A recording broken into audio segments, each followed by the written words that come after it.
Bonjour. Cette histoire vient de Lettonie. Elle s'intitule « Pas d'issue ».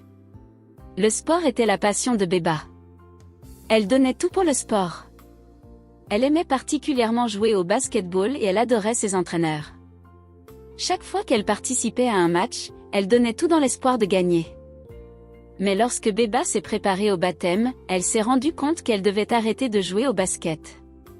De nombreux matchs étaient programmés le jour du sabbat et elle voulait honorer Dieu en respectant le sabbat. Dans sa Lettonie natale, cette jeune fille de 16 ans était confrontée à une tâche décourageante. Le sport avait été toute sa vie. Elle doit maintenant annoncer la nouvelle à ses entraîneurs. Cela risque d'être douloureux. Les entraîneurs avaient été comme des parents pour elle, et ils avaient investi beaucoup d'énergie dans sa formation. Elle devait également l'annoncer à ses coéquipiers. Elle ne faisait pas seulement partie de l'équipe de basketball, elle en était aussi la capitaine. Elle comprenait que sans sa participation, l'équipe serait confrontée à de grandes difficultés sur le terrain de basket. L'adolescente a décidé de jouer un dernier match le jour du sabbat. À la mi-temps du match, Beba se retrouve seule dans les vestiaires. Sa conscience la tracasse et elle tombe à genoux. « Dieu, s'il te plaît, fais quelque chose », a-t-elle prié. « Je ne veux plus jouer au basketball le jour du sabbat. Je veux te suivre. Mais je ne sais pas comment le dire à mes entraîneurs. Ce sera tellement douloureux pour eux.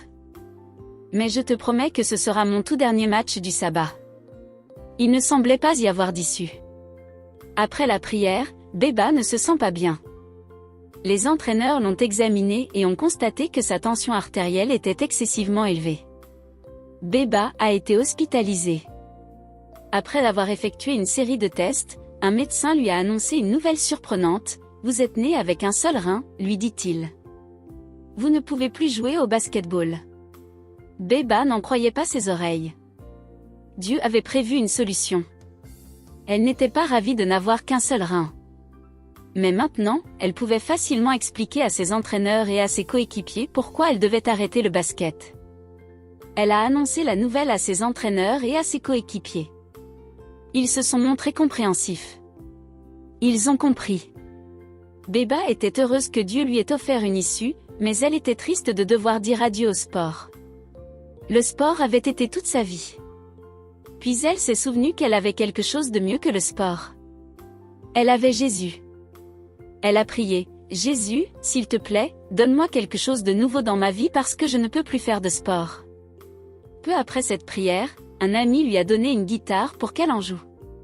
Beba n'avait jamais joué de la guitare auparavant, et elle a répété quelques accords.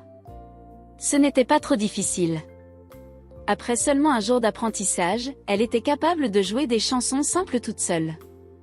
Elle était si excitée. Jésus l'avait bénie en lui donnant le don de la musique. Aujourd'hui, Beba a 42 ans et joue toujours de la guitare. Bien qu'elle ne joue plus au basketball, elle a appris qu'elle pouvait encore pratiquer d'autres sports. Le fait d'avoir un seul rein n'a pas mis fin à ma vie sportive, dit-elle avec un grand sourire. Je peux encore faire du ski et d'autres sports. L'offrande du 13e sabbat de ce trimestre permettra à des personnes en Lettonie de faire du sport dans un contexte centré sur le Christ. Merci de prévoir une offrande généreuse.